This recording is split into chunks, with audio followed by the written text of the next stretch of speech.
નમસ્કાર મિત્રો, સ્વાગત છે આપ સર્વનું અમારી આ પીએચ પ્રજાપતિ યુટ્યુબ ચેનલમાં। તો મિત્રો, આજે આપણે જોઈશું ધોરણ 8 વિષય વિજ્ઞાન ભાગ નંબર 3 સ્વઅધ્યયન પોથી પાઠ 5 વનસ્પતિ અને પ્રાણીઓનું સંરક્ષણનું સચોટ અને સાચું સોલ્યુશન કરીશું। તો મિત્રો, જો તમે અમારી આ યુટ્યુબ ચેનલમાં નવા હો તો અમારી આ યુટ્યુબ ચેનલને લાઈક કરો, શેર કરો અને સબસ્ક્રાઈબ કરવાનું ભૂલતા જ નહીં।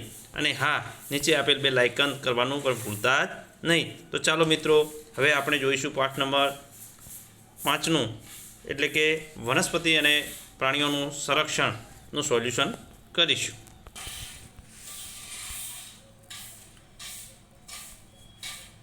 પ્રશ્ન પહેલો, નીચે આપેલા પ્રશ્નો માટે સાચો જવાબ પસંદ કરી તેનો ક્રમ ખાનામાં લખો।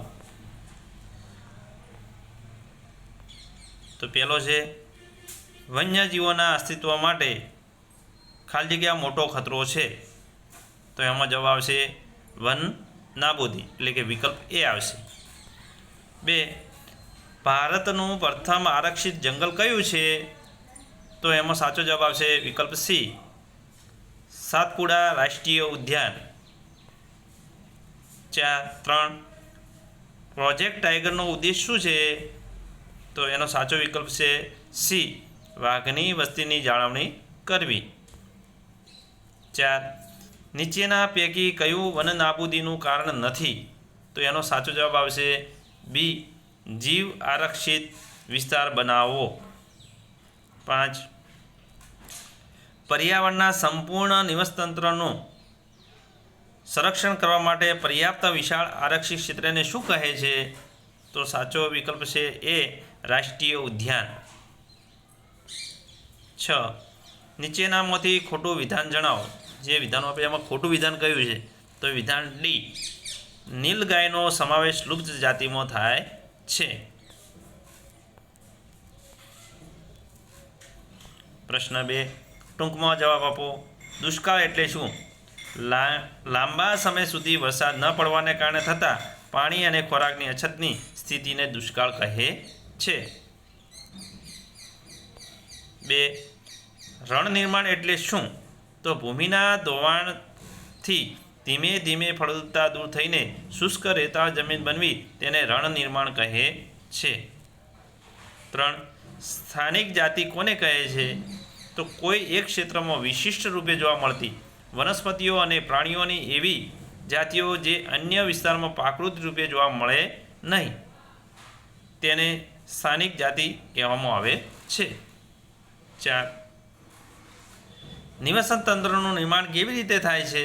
તો નિવાસન તંત્રનું નિર્માણ કોઈપણ વિસ્તારમાં જૈવ ઘટકો અને અજૈવિક ઘટકો વડે સંયુક્ત રીતે થાય છે। 5, રેડ ડેટા બુકની ઉપયોગિતા જણાવો। તો રેડ ડેટા બુક દુર્લભ અને લુપ્તપ્રાય પ્રજાતિઓની માહિતી આપે છે તથા તેમના સંરક્ષણ માટે ઉપયોગી છે। નાશપ્રાય જાતિ કોને કહે છે? તો જે જાતિના સજીવોની સંખ્યા નિર્ધારિત સીમાથી ઓછી હોય તે જાતિને નાશપ્રાય જાતિ કહે છે। 7, રાષ્ટ્રીય ઉદ્યાનમાં કયા પ્રકારની પ્રવૃત્તિ કરવાની પરવાનગી હોતી નથી?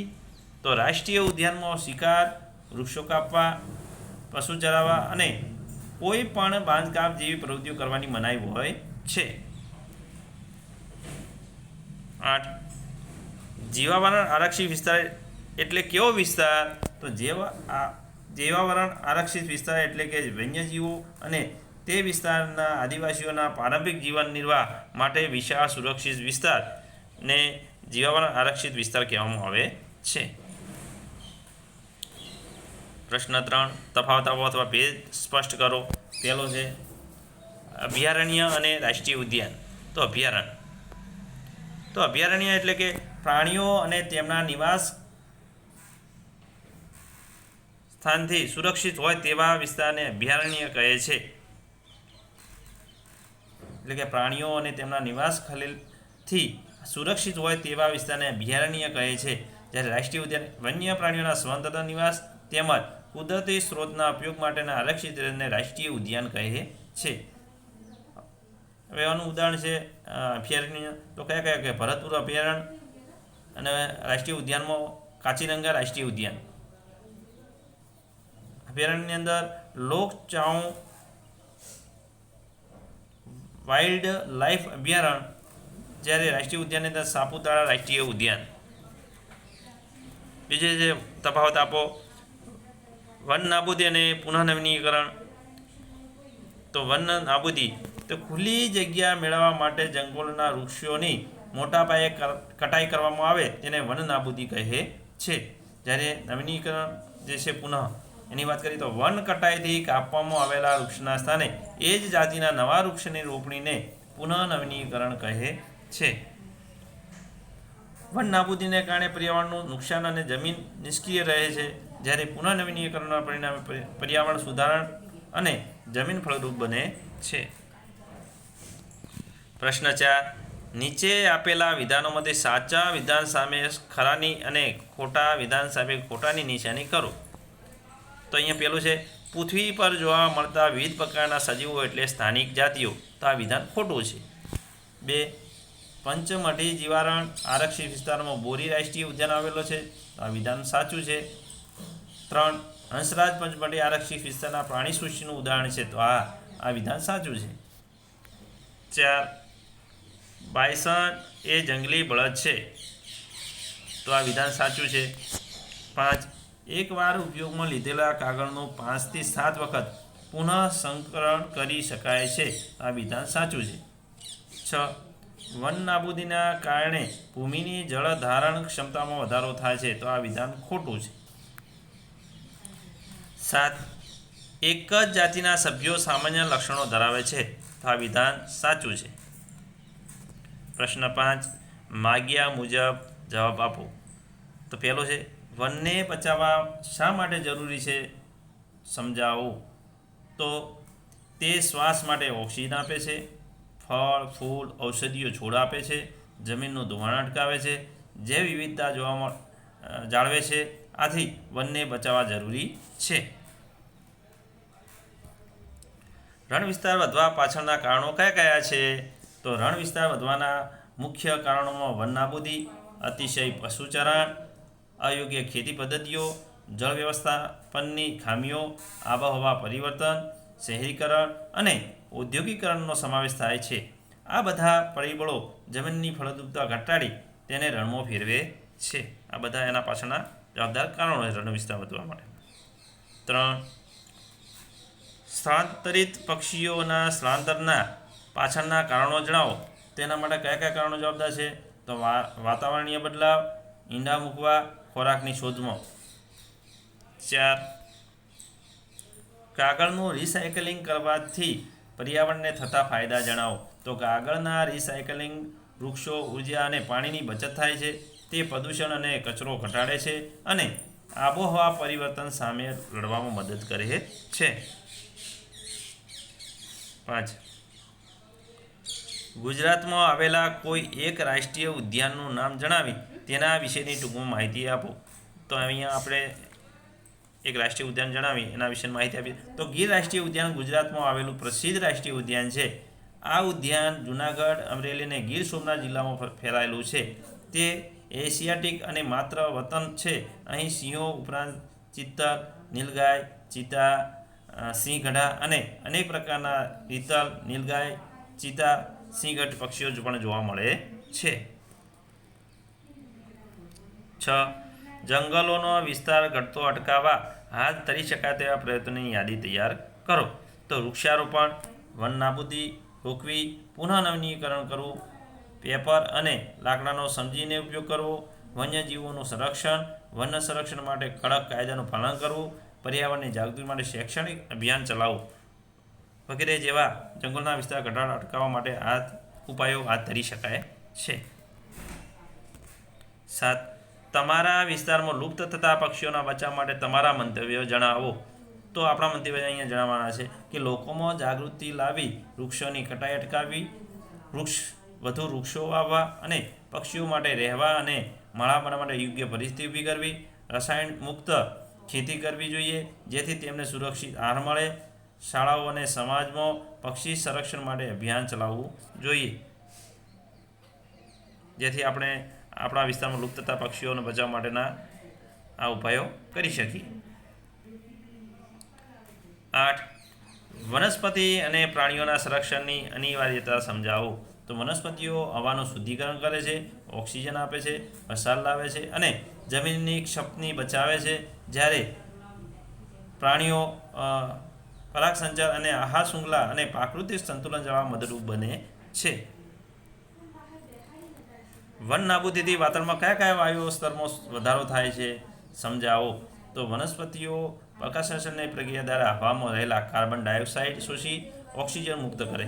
જ્યારે વૃક્ષો કાપી નાખવામાં આવે છે ત્યારે CO2 શોધવાની પ્રક્રિયા ઘટી જાય છે અને ઉપલા લાકડાના સડવાથી કે બળવાથી વધુ CO2 હવામાં પડે છે.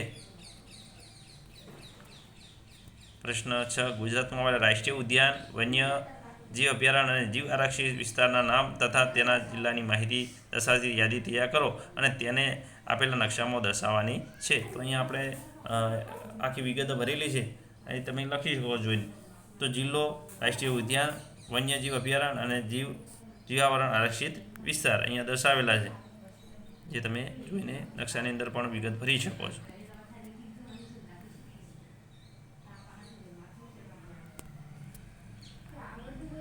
પ્રશ્ન 7. તમારા રહેણાંક વિસ્તારમાં સૌથી વધુ સંરક્ષણની જરૂર હોય તેવા પ્રાણીઓની યાદી બનાવો અને તેના વિશેની તમારા વિચારો સ્પષ્ટ કરો. તો અહીંયા ચકલી અને દીપડો અમારા વિસ્તારમાંથી ખૂબ જ ઝડપથી નષ્ટ થઈ રહ્યા છે. ચકલી અને દીપડાની ઘટતી વસ્તીને મુખ્ય કારણ આવાસના નિવાસ અને ખોરાકની અછત છે અને રેડિયેશન છે. તેમના સંરક્ષણ માટે આપણે ઘરો બહાર પાણી, દાણા મૂકવા, ચકલી ઘર લગાવવા અને જંતુનાશકોનો ઉપયોગ ટાળવો જોઈએ. એ ઉપરાંત જંગલોનું રક્ષણ, શિકાર અટકાવવો અને જાગૃતિ લાવવી જરૂરી છે. પ્રશ્ન 8. તમારા જિલ્લામાં આવેલી સજીવ સૃષ્ટિમાંથી સંરક્ષણની જરૂરી હોય તેવી વનસ્પતિઓ અને પ્રાણીઓના નામ જણાવો અને તેને બચાવવા તમે કેવા પગલાં ભરશો એ આપણે અહીંયા દર્શાવવાનું છે. તો વનસ્પતિ, વડ અને પીપળો, પ્રાણીઓ તો સાબર. વધુમાં વધુ વડ અને પીપળાના વૃક્ષોનું રોપણ કરવું અને તેમના જતન માટે લોકોમાં જાગૃતિ ફેલાવવી જોઈએ. વૃક્ષોના અવૈધ કટાણને રોકવા કાયદાકીય પગલાં લેવામાં આવવા જોઈએ. સાબર જેવા નિર્દોષ પ્રાણીઓનો શિકાર પર નિયંત્રણ લાવવું જરૂરી છે તથા તેમના કુદરતી નિવાસસ્થાનનું સંરક્ષણ કરવું જોઈએ. ઉપરાંત શાળાઓ અને સમાજમાં પર્યાવરણ સંબંધિત પ્રવૃત્તિઓ દ્વારા બાળકોમાં અને યુવાનોમાં સંરક્ષણ વિશે ભાવના વિકસાવવી જોઈએ. આ રીતે આપણા પગલાં ભરી શકીએ છીએ. હવે છે અહીંયા પેરેગ્રાફ આપેલો છે કે નીચેનો ફકરો વાંચી તેના આધારે પ્રશ્નોના જવાબ આપવાના છે.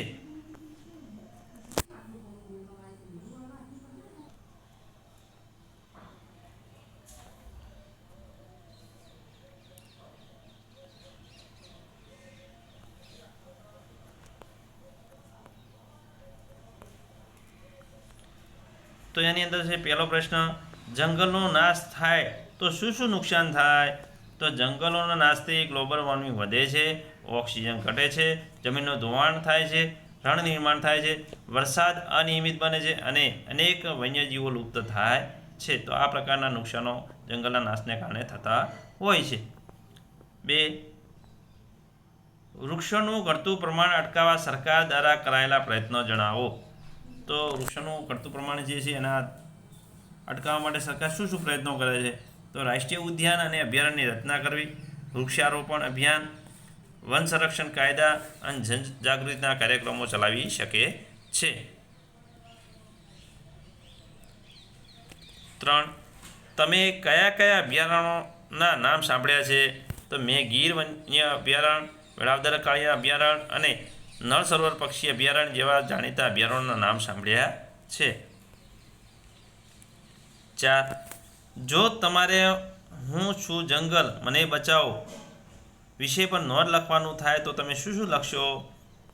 તો હું લખીશ કે જંગલો ધરતીનો શ્વાસ છે, હું અનેક વનસ્પતિઓ અને પ્રાણીઓનું નિવાસસ્થાન છું, હું વરસાદ લાવું છું, હવા શુદ્ધ રાખું છું અને જમીનનું ધોવાણ અટકાવું છું.